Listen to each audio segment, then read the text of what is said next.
every night and every day, every night and every day. Never forget to say La ilaha illallah. Never forget to say La ilaha illallah. Never forget to say La ilaha illallah. When you're walking down the street, use your time and repeat and say in every heartbeat La ilaha illallah. When you're walking down the street, use your time and repeat and say in every heartbeat La ilaha illallah. আসসালামু আলাইকুম ওয়া রাহমাতুল্লাহ। আমি আসলে বিগত 6 মাসে নতুন কোনো বই পড়তে পারিনি। তো আমি যখন প্রথমে অনেকদিন পর একটা নতুন বই হাতে নিলাম, পবিত্র কোরআন মাজিদের একটা সারমর্ম চোখের সামনে, আমার কাছে মনে হয়েছে এই বইটা হচ্ছে আমাদের বই। আমি একটু আগে দেখছিলাম যে সূরা বাকারা 286 আয়াত, এখানে 6টা পেজে লেখা। আমি এই 6টা পেজ একবার পড়লাম বসে বসে। আমার কাছে মনে হয়েছে সামগ্রিক একটা সামারি আমার মাথায় এখন আছে। তো আমার কাছে মনে হয় যে আমরা এই জেনারেশন যারা কিছুটা ভয় থাকে যে আমি ঠিকমতো কোরআন পড়তে পারি না, অর্থ প্রত্যেকটা লাইন বাই লাইন পড়া আমার জন্য টাফ, আমাদের জন্য অলরেডি একটা সামারি আমাদের হাতে চলে এসেছে। এক নজরে কোরআন বইটা দেখে আমার জাস্ট 6 পেজ দেখেছি, সূরা বাকারার সামারি যেখানে দেয়া। তো এরকম একটা বই যেটা আমাদের সেলফের ঠিক আমাদের সবচেয়ে নাগালে থাকবে। স্কুল কলেজ লেভেলের যা স্টুডেন্ট, তাদের সামনে যখন এরকম রঙিন বই বিভিন্ন ডিজাইনের সামনে থাকে, তখন এটা ইন্টারেস্টিং লাগে আমাদের কাছে। আমরা যদি অন্যান্য আসমানি কিতাবের সাথে কোরআনকে একটু কম্পেয়ার করি, আমরা দেখব যে অন্যান্য সব আসমানি কিতাব একবারে নাজিল হয়েছে। আপনারা ব্যাপারটি হয়তো অনেকেই জানেন যে তাওরাত, ইনজিল, জাবুর থেকে শুরু করে সুহুফে ইব্রাহিম ও মূসা, এ সবগুলো একবারে কাঠের ফলকে করে একবারে নবীর হাতে দেওয়া হয়েছে, যে এখানে কিছু আদেশ আছে, নিষেধ আছে, ডুজ অ্যান্ড ডোন্টস, কিছু নির্দেশিকা একবারে দিয়ে দেওয়া হয়েছে। কিন্তু কোরআন হচ্ছে একেবারে ব্যতিক্রম, একবারে আসেনি, 23 বছরের একটা লং পিরিয়ড অফ টাইমে এসেছে। রাসূল সাল্লাল্লাহু আলাইহি ওয়াসাল্লাম ওনার জীবনে, সমাজে, পরিবারে, রাষ্ট্রীয় পরিমণ্ডলে যখনই কোনো সংকটের মুখোমুখি হয়েছেন, তখনই সমাধান হয়ে হাজির হয়েছে কোরআন। তিনি পরিবারে সংকটের মুখোমুখি হয়েছেন, কোরআন এসেছে। ফ্যামিলি অ্যাফেয়ার্স নিয়ে চাপে আছেন, কোরআন এসেছে। মদিনার বাজারে কিছু নিয়ে ডিল করছেন, সমস্যা, কোরআন নাজিল হয়েছে। যুদ্ধের ময়দানে কোরআন নাজিল হয়েছে। তিনি পাহাড়ে চড়েছেন, পাহাড়ের উপরে কোরআন নাজিল হয়েছে। মক্কায় নাজিল হয়েছে, মদিনাতে নাজিল হয়েছে, মরুভূমির মাঝখানে নাজিল হয়েছে।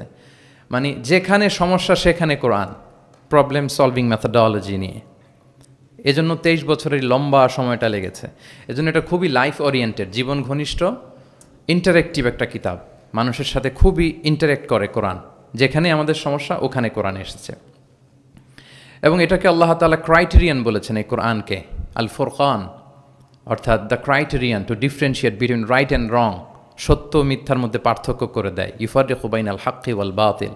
আমরা কোরআনের লেন্স দিয়ে যদি দুনিয়া পরখ করি, তাহলে কোনটা সত্য কোনটা মিথ্যা খুব সহজে বুঝতে পারবো, দিবালোকের মতো স্পষ্ট হয়ে যাবে।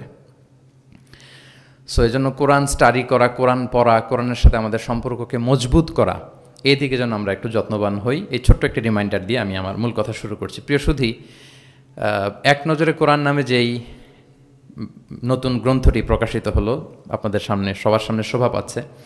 আমরা কি করেছি এই বইতে একটু করে আপনাদের সাথে শেয়ার করতে চাই। এখানে বেসিকলি আমি কোরআনের 114 সূরার, কোরআনের 114টি সূরার সার নির্যাসকে নিয়ে এসেছি। The cream of the creams এখানে পাওয়া যাবে। সিনোপসিস অফ দ্য এন্টায়ার কোরআন। পুরো কোরআনকে যদি সামারি করা হয় বা কোরআনের কি ফ্যাক্টগুলোকে যদি নোট ডাউন করা হয়, ওইটাকে যদি সুন্দর করে ডিজাইন করে সাজানো হয়, তাহলে যেটা হবে সেটাই হচ্ছে এক নজরে কোরআন। এই কাজটা আমরা করার চেষ্টা করেছি। এবং এই বইতে কোরআনের তথ্যগুলো, মেসেজগুলো আমরা খুব সহজ ঝরঝরে বাংলা ভাষায়, যেটা পড়তে কষ্ট হবে না বা বোরিং ফিল হবে না, একাধিকবার সম্পাদনা করে করে এটাকে পলিশড করে একটা ঝরঝরে বাংলায় আমরা উপস্থাপনের চেষ্টা করেছি। এবং সবচেয়ে মজার ব্যাপার হচ্ছে কোরআন নিয়ে এই ধরনের কাজ খুব কম। কোরআনের যে কোর মেসেজগুলো, এগুলোকে ইনফোগ্রাফি দিয়ে ফুটিয়ে তোলা হয়েছে। ইনফোগ্রাফিতে আমাদের একটা আকর্ষণ থাকে, দেখলে সহজ লাগে, বুঝতে খুব সহজ লাগে। এবং পাঠকদের সুবিধার্থে ছক বিন্যাস করে কোরআনের মেসেজগুলো এখানে আমরা উপস্থাপনার চেষ্টা করেছি। তো আমি আশা করি যে এই বইটি আপনাদের সকলের, যারা মাদ্রাসা ব্যাকগ্রাউন্ডের কিংবা জেনারেল ব্যাকগ্রাউন্ডের, সকলের উপকার হবে। আর কারো উপকার হোক বা না হোক, আমার খুব উপকার হবে। আমার আজীবনের জন্য একটা নোট হয়ে গেল। আমি ভেবে দেখলাম যে আমি তো তাফসির করতে হয়, ফলে এখন থেকে আমি যে কোনো সূরার তাফসির করার আগে আমি একবার রিভিশন দিয়ে যাব এখান থেকে। মানে আমার জন্য একটা আজীবনের কাজ হয়ে গেছে। সত্যায়নকে আমি আবারও ধন্যবাদ জানাতে চাই যে আমার তাফসির প্রোগ্রামের যেই হোমওয়ার্ক বা ম্যাটেরিয়াল রেডি করা, এটা ওনারা সহজ করে দিলেন এই কাজের মধ্য দিয়ে।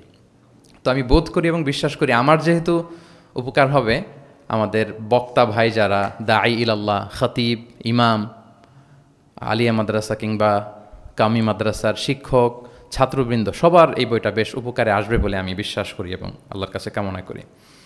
কোরআনের শিক্ষাকে যে বিভিন্ন অ্যাঙ্গেল থেকে দেখা যায়, বিভিন্ন অ্যাঙ্গেল, হাজারো অ্যাঙ্গেল থেকে কোরআনকে স্টাডি করা যায়, তারই বেসিকলি একটা ক্ষুদ্র প্রয়াস হচ্ছে আমাদের এক নজরে কোরআন। আপনারা একটু পাতা উল্টালি সেটা বুঝতে পারবেন। আমি 2-1 মিনিটে একটু বলি যে বইটা আমরা কিভাবে সাজিয়েছি। আমরা প্রত্যেকটা সূরাকে 16টা অ্যাঙ্গেল থেকে অ্যানালাইসিস করার চেষ্টা করেছি। শুরুতে আমরা সূরার সংক্ষিপ্ত পরিচিতি নিয়ে এসেছি। এটা অনেক জায়গায় দেখা যায়, আপনারা দেখবেন বিভিন্ন তাফসিরে, বিভিন্ন গ্রন্থে এটা পাওয়া যায়। আমরা এটা নিয়ে এসেছি সূরার সংক্ষিপ্ত পরিচিতি। এখানে সূরা কোথায় নাজিল হয়েছে, কখন নাজিল হয়েছে, সূরার আয়াত সংখ্যা কত, এই সূরার নাম, নামের অর্থ কী, এই নামের নেপথ্যের গল্পটা কী, পেছনের রহস্যটা কী, এই সূরার আবার যদি অন্যান্য অনেকগুলো নাম থাকে সেগুলো এক্সপ্লেইন করা, এটা আমরা নিয়ে এসেছি। আমরা প্রত্যেকটা সূরার শানে নুজুল উল্লেখ করেছি সহিহ হাদিস থেকে, তাফসির গ্রন্থগুলো থেকে রেফারেন্স দিয়ে, এবং প্রতিটা সূরার যে ভার্চু আছে, ফজিলাত, সেটা আমরা উল্লেখ করেছি সুন্নাহর ভিত্তিতে। পাশাপাশি মজার ব্যাপার হচ্ছে প্রত্যেকটা সূরার শুরু এবং শেষের একটা সম্পর্ক আছে, যেটা আমরা অনেকে ধরতে পারি না। আল্লাহ কিন্তু র্যান্ডম কিছু বলে দেননি কোরআনে, সব কিছুর একটা কানেক্টিভিটি আছে। সো সূরার শুরু শেষের সম্পর্কটা কি, সেটা আমরা একটা সাব পয়েন্টে এনেছি। পাশাপাশি এই সূরার সাথে এই সূরার আগের সংযোগটা কোথায়, এবং এই সূরার সাথে ডিরেক্টলি এই সূরার পরে যে সূরাটা আসতেছে সেটার সংযোগটা কোথায়, সেটা আমরা এখানে নিয়ে এসেছি। পাশাপাশি সূরার মূল শিক্ষাগুলোকে আমরা কয়েকটা সেগমেন্টে ভাগ করেছি, বেসিকলি 3টা সেগমেন্টে। প্রত্যেকটা সূরার যে মূল বক্তব্য, মৌলিক কথাগুলো আমরা 3টা সেগমেন্টে নিয়ে এসেছি, যাতে সেগমেন্টগুলো দেখলেই একজন পাঠক, একজন শিক্ষার্থী সহজেই শিক্ষাগুলোকে আত্মস্থ করতে পারে। তারপরে গতিপথ নামে আমরা, এগুলো হচ্ছে আমাদের ইউনিকনেস, এরকম দেখা যায় না। প্রত্যেকটা সূরার মধ্যে গতিপথ নামে একটা টাইটেল আপনারা পাবেন। আপনারা জানেন যে কোরআনের কথাগুলো প্রায়ই আলোচনার মোড় চেঞ্জ হয়। আল্লাহ হিস্ট্রি দিয়ে শুরু করেন, হিস্ট্রি বলতে বলতে হঠাৎ আল্লাহ আবার জান্নাতের ভেতরে ঢুকে যান, জান্নাতের পরপরই আবার জাহান্নামের কথা বলেন, এরপরে আবার কিছু ডুজ অ্যান্ড ডোন্টস, কিছু ইনস্ট্রাকশন। তো সাধারণ মানুষের এই ডটগুলো কানেক্ট করতে একটু সমস্যা হয়। We connected the dots. গতিপথ দিয়ে আমরা বুঝিয়েছি যে কখন কোথায় আলোচনার মোড় নিয়েছে, একটার পর একটা কিভাবে আসলো, এই সিকোয়েন্সটা আমরা গতিপথে উল্লেখ করেছি। এরপর আমরা ওভারভিউ রেখেছি একটা পয়েন্টে। ওভারভিউ হচ্ছে সূরার আয়াত ভিত্তিক বা রেঞ্জ ভিত্তিক এই সূরাতে কী নিয়ে আলোচনা করা হয়েছে তার সার নির্যাস। সূরা যত বড় হোক 10টা কলামে আমরা নিয়ে এসেছি। যেমন সূরা বাকারা অনেক বড় সূরা, 286টা আয়াতের সূরা, কিন্তু 10টা কলামে যদি আপনি দেখেন এন্টায়ার সূরা বাকারাতে কি আছে সার নির্যাস আমরা এখানে উল্লেখ করেছি। এরপর মেজর থিম উল্লেখ করেছি। বিভিন্ন বিষয় নিয়ে প্রতিটি সূরাতে আলোচনা হলেও কিছু ফোকাসড পয়েন্ট থাকে একটা সূরার, সেগুলোকে আমরা মেজর থিমে এনেছি। এরপর আমরা সেন্ট্রাল থিম রেখেছি, একটা সূরার কেন্দ্রীয় আলোচ্য বিষয় কি। এই বইয়ের কাজ করতে যে সবচেয়ে বেশি কষ্ট হয়েছে আমার এই সেন্ট্রাল থিম বের করতে, কারণ একটা বড় সূরার সেন্ট্রাল থিম নিয়ে আসা অনেক জটিল। আমি যদি আমার এই জার্নিটার সামান্য একটু আমি কয়েক সেকেন্ডে শেয়ার করি। লেটস সে সূরা বাকারার সেন্ট্রাল থিম আমি কিভাবে বের করেছি। 286টা আয়াত, এই 286 আয়াতের মধ্যে এক কথায় সূরা বাকারার কেন্দ্রীয় আলোচ্য বিষয় কি আমরা কিভাবে বুঝব। আমরা সূরা বাকারার সেন্ট্রাল থিম লিখেছি চেঞ্জিং দ্য লিডারশিপ। বাকারার সেন্ট্রাল থিম হচ্ছে বেসিক্যালি নেতৃত্বের পরিবর্তন। তাগায়ুরুল কিয়াদা মিন বানি ইসরাইল ইলা বানি ইসমাইল। বনি ইসরায়েলিদের হাত থেকে ফ্ল্যাগ নিয়ে আল্লাহ বনি ইসমাইলিদের হাতে তুলে দিয়েছেন। এটা হচ্ছে সূরাতুল বাকারা। এবার আপনাদেরকে একটু ভিতরে নিয়ে যায়। আমরা যদি সূরা বাকারা খেয়াল করি দেখবেন যে শুরুতে ইয়া বানি ইসরাইল আযকুরু নি'মাতি আল্লাতি, শুধু বনি ইসরাইল তোমাদেরকে এই নিয়ামত দিয়েছি, এই দিয়েছি, সেই দিয়েছি, মানে ওদেরকে গ্লোরিফাই করা হয়েছে। ওরা অনেক বড় জাতি ছিল, অনেক বড় সভ্যতা ছিল, এটা বোঝা যাবে। মুসা আলাইহিস সালামের সাথে এই হয়েছে সেই হয়েছে, এগুলো বলতে বলতে খানিক পরে আল্লাহ তাআলা কেবলা পরিবর্তনের ঘটনা আনলেন। তাহবিলুল কেবলা, কেবলা চেঞ্জ মানে হচ্ছে ক্ষমতার চেঞ্জ, কেবলা চেঞ্জ মানে গদি চেঞ্জ, কেবলা চেঞ্জ মানে সভ্যতার পরিবর্তন। এই কেবলা চেঞ্জের পরপরই দেখবেন এই উম্মার কথা শুরু, নামাজ, রোজা, জাকাত, অনেক নির্দেশিকা, ডুজ অ্যান্ড ডোন্টস। তার মানে ওই সভ্যতার পতন সেখানে হয়েছে, নতুন এক সভ্যতার উত্থান এখানে হয়েছে, চেঞ্জিং দ্য লিডারশিপ। আমরা জানি যে অ্যাব্রাহামিক ফেথ যে আমরা বলি, তিনটা ধর্ম, ইসলাম, জুডাইজম অ্যান্ড ক্রিশ্চিয়ানিটি, এই তিন ধর্মের গোড়া যে মিলেছে ইব্রাহিম আলাইসাল্লামের এখানে, তাই তো? ইব্রাহিম আলাইসাল্লামের দুই সন্তান, ইসমাইল আলাইহিসসালাম, ইসহাক আলাইহিসসালাম। এটাকে যদি আমরা ইসমাইল ধরি, এটাকে যদি ইসহাক ধরি, তাহলে দেখেন এই ইসহাক আলাইহিসসালামের চ্যানেলে দুনিয়া সব নবীরা এসেছে। সব নবী বলতে আমি বেশিরভাগ বোঝাচ্ছি, অলমোস্ট 99% নবী এই চ্যানেলে এসেছে। কিন্তু ইব্রাহিম আলাইহিসসালামের আরেক সন্তান ইসমাইলের চ্যানেলে কোনো নবী নেই, এটা নবী শূন্য একটা চ্যানেল। এবং সব নবীরা তাদের উম্মতের কাছে বলতো যে সর্বশেষ একজন নবী আসবে যিনি হবেন সবার সেরা, শ্রেষ্ঠ নবী। তো যেহেতু হাজার হাজার নবী ইসহাক, ইয়াকুব, ইউসুফ এই চ্যানেলে আসতেছে, তাদের একটা ধারণা ছিল ওই যে সর্বশেষ নবী, শ্রেষ্ঠ নবী, উনিও এই চ্যানেলেই আসবেন, সবার এটা বদ্ধমূল। আর এই চ্যানেলটাকে তারা বলতো নবী শূন্য চ্যানেল। ইসমাইল আলাইহিসসালামের চ্যানেলে 1000 বছর ধরে কোনো নবী আসে না, সব নবী আসে এই চ্যানেলে। কিন্তু আল্লাহ তাআলা তাদের ধারণাকে নস্যাৎ করে দিয়ে সর্বশেষ নবীকে আল্লাহ তাআলা এই চ্যানেলে না পাঠিয়ে মুহাম্মদুর রাসূলুল্লাহ সাল্লাল্লাহু আলাইহি ওয়াসাল্লামকে তিনি ইসমাইল আলাইহিসসালামের চ্যানেলে পাঠালেন। ফলে লিডারশিপের চেঞ্জ হলো। এইভাবে আমরা সূরা বাকারার সেন্ট্রাল থিমকে আইডেন্টিফাই করেছি, চেঞ্জিং দ্য লিডারশিপ ফ্রম বানি ইসরাইল ইলা বানি ইসমাইল। রাসূল সাল্লাল্লাহু আলাইহি ওয়াসাল্লাম কিন্তু বনি ইসরাইল ছিলেন না, তিনি ছিলেন বানি ইসমাইল। এভাবে আমরা সেন্ট্রাল থিম বের করেছি। কজ অ্যান্ড ইফেক্ট নামে একটা, এগুলো আপনারা সোশ্যাল সায়েন্সের বিভিন্ন বইতে পাবেন। তাফসির গ্রন্থে সাধারণত আমরা আমাদের ক্লাসিক 83 বইগুলোতে দেখি না, কিন্তু আমরা কজ অ্যান্ড ইফেক্ট রেখেছি। প্রত্যেকটা সূরার একটা নির্বাচিত আয়াত থেকে একটা কারণ এবং এই কারণের প্রভাব।